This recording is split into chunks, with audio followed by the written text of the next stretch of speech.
Hey everybody, welcome back to Earth Revolution. I'm your host Susan Shann. I'm here tonight with Adam Turtle. Hey Adam, how are you? I'm well, thank you, Susan. Good, glad you can be with us. Adam has a farm down in Summertown, Tennessee that he co-manages with his wife Suzanne, and they've been together for quite a while now, and both of them are permaculturalists. Both of them know a great deal about farming, and Adam also has the added specialty of growing bamboo. One of the businesses that he's involved in is he grows bamboo and sells live plants to other farmers who want to grow the bamboo, and also teaches about its many uses. And so we're just going to talk very briefly about a little bit about what you do on the farm, some of the things that you teach about, what do you consider, Adam, your main knowledge base? Permaculture in general and about growing and spiritual. That's where it all starts.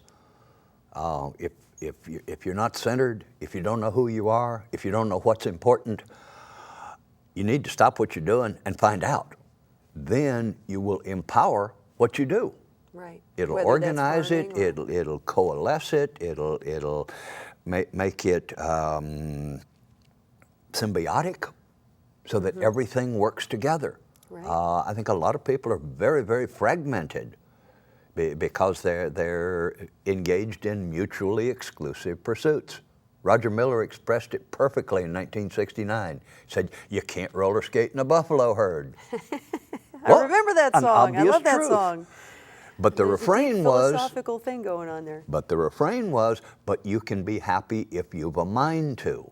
That's right. Sometimes it's not as easy as just making a simple decision. You actually have to find a way in our overstimulated society to learn what it is that does bring your passion forward. You know, what it is that you love. Reconnecting with the garden is a good starting place. And a really good starting place. Yeah, connecting with the earth. That's your church. It is. That's your sanctuary is your garden. Can you tell me a little bit about that? What's that like for you? How much time do you spend in the garden? Every chance I get. Last year during the drought, I was out there probably 2 or 3 hours a day holding a water hose. Yeah. But our water comes off of the roof. We catch it in cisterns, okay. So I'm not robbing the well or the spring or the city or anything. I'm using the water that fell out of the sky on the roof of the building. Right. I held it, and then I'm using it in a delayed fashion. So we came through last year's drought, which was the end of a 3-year drought for us, with 30% capacity remaining in our cisterns. Wow. Little things like this. The more you can focus on what's really dear to you, the more you can bring all aspects of your being to bear. To bear on it. You're no longer fragmented. You're no longer hosting an internal war of values. Right. You're unified, you're focused, and then you have something to share. Yeah. You can help those other poor people that are all scattered and confused. And just bring love. I think that one of the most powerful things you can do is just bring love to whatever it is you are doing. I mean, for a lot of people, they have to rely on a certain job. It may or may not relate to their passion in life. How do you define love? Well, you're going to ask me You're going to throw out terms, you're going to have to define them. I think love for me is a sense of very deep connection. Like you said, spiritual connection to other people and to everything around me. When I think of nature, I feel love because I feel like there's that connection to the earth, and that's very deep for me. Now, I don't express it as fully as you do. I don't spend all my time in the garden. But there's still time. Well, I'm a little younger. There's still time. There's still time for me to develop that. But I think it's just a sense of connection to other people and a sense of kind of responsibility, that feeling of being your brother's keeper. And sometimes it's just romance or fun, but that's just... The best definition I've ever heard is love is when consideration of the well-being of another is essential to one's own. I cannot be happy in this crazy world. I don't even desire to be happy. I smile some, and I enjoy beautiful things, a flower, a sunset, a smile, those sorts of things. But happiness, I'd have to be really, really selfish and shut out the conditions of most of my brothers and sisters to be supposedly happy. I'll settle for being a committed participant in our well-being. If you're doing something that you feel can somehow improve the life of another, or send a message, help to educate, which you do. You do that continuously by teaching about gardening, by teaching people about connecting with the earth and how important that is. Mm-hmm. I think you give people something they need to hear. And so all you can do is your own part. Amen. That's absolutely true. You know? And I surely don't know all the answers. I don't even know all the questions yet.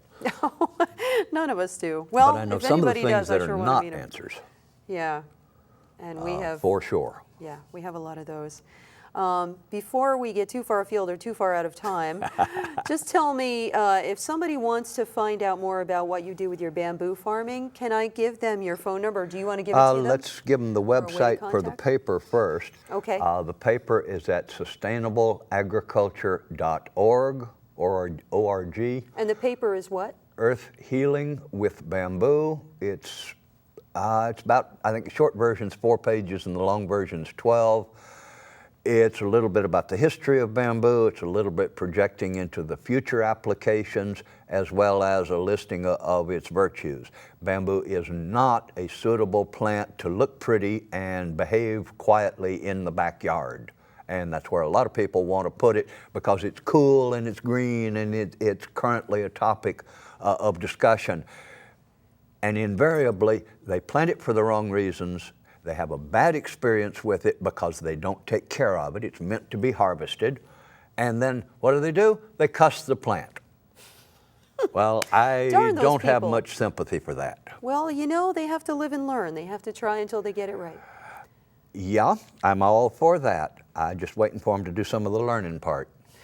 And they can do that if they read that paper online? You've provided good information for people? That should be useful, but there's no substitute for being present. Yeah, Get as you said outdoors. before, amen. People say they want to save energy. Well, the one cheapest thing people can do to save energy is get up when the lights come on. And get outdoors and be part of. Then, if you go out in the garden, you're in a non-arbitrary reality. You can't vote on it. You can't bring a note from your mama. An excuse won't help. You either did or didn't plant your peas on time. You did or didn't harvest things when they were ready. That's how the universe works. In our society, we've created a totally arbitrary situation where, with a good con, well, look at Madoff. You can accomplish almost anything. But I don't think he was a happy camper. Bernie Madoff? Okay, that's a subject for another time. We're not going to get into that right now. But just as a reference known in the public. Okay. Well, Adam, thank you for coming on the show. Folks, this is Adam Turtle, philosopher, spiritualist, political analyst sometimes. And gardener. Gardener all the time. I'm your host for the show Earth Revolution, Susan Shann. Thanks for being with us. We'll see you again next time. Until then, peace, love, recycling. Have a good night. Adios.